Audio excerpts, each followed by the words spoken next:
If you served your spouse with divorce papers and the 30-day window came and went with nothing filed, your case isn't stuck. California has a specific process for exactly this situation, called a default divorce. A default generally applies when your spouse was properly served with the petition and summons, but didn't file a response within the 30 days allowed and hasn't otherwise appeared in the case. Once that window has closed, you, as the petitioner, can ask the court to formally note that your spouse is in default, which lets the case move forward without their participation. The form that does this is FL 165, Request to Enter Default. Before filing it, two things need to be confirmed. First, that service was actually proper, meaning a proof of service is already on file with the court.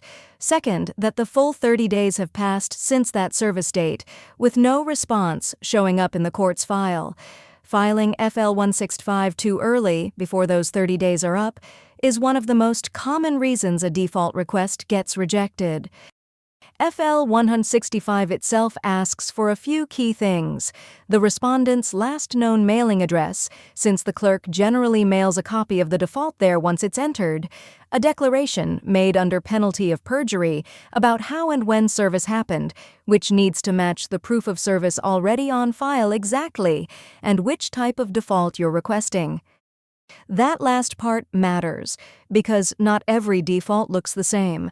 In a true default, the respondent doesn't participate at all. No response, no agreement, no appearance, and the judgment is based entirely on what the petitioner requested in the original petition. In a default with a written agreement, the respondent still never files a formal response, but the spouses reached a signed agreement anyway on property, support, or custody, and that agreement is submitted alongside the default paperwork, so the judgment reflects what was actually agreed to, rather than only the original request. Getting the address and the service declaration right matters more than people expect. An outdated mailing address or details on FL 165 that don't line up with the proof of service already on file are two of the most common reasons a default request runs into problems. Once the default is entered, the clerk generally mails notice to the respondent, and they generally lose the ability to file a response without first asking the court to set the default aside, which isn't automatic. But entering a default doesn't finalize anything by itself.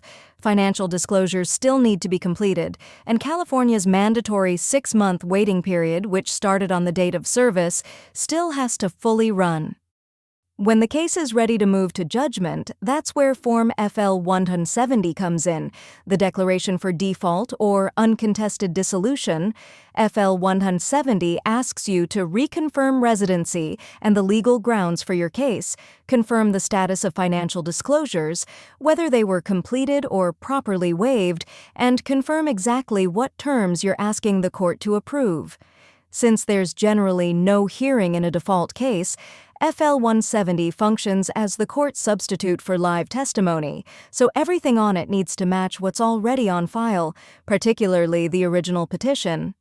One detail worth knowing: the judgment generally can't award anything beyond what was requested in the petition. If FL 170 asks for terms that go further than that, the court can reject the packet and send it back for correction, which can add real time to an otherwise ready case. Once FL 170 is filed alongside the proposed judgment, Form FL 180, and any required agreement, a judicial officer reviews the full packet. If everything lines up, the court can sign the judgment without requiring anyone to appear.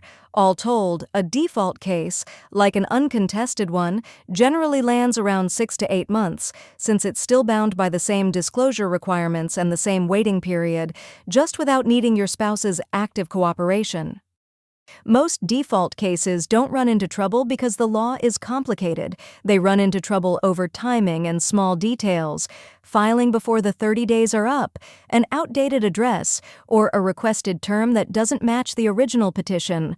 Virdix's guided questions are built to catch those before you file, keeping your request to enter default and your judgment paperwork consistent with what's already on record in your case. Virdix is a document preparation service, not a law firm, so this is not legal advice. And for advice about your specific situation, talk to a licensed attorney. You can start at virdix.co.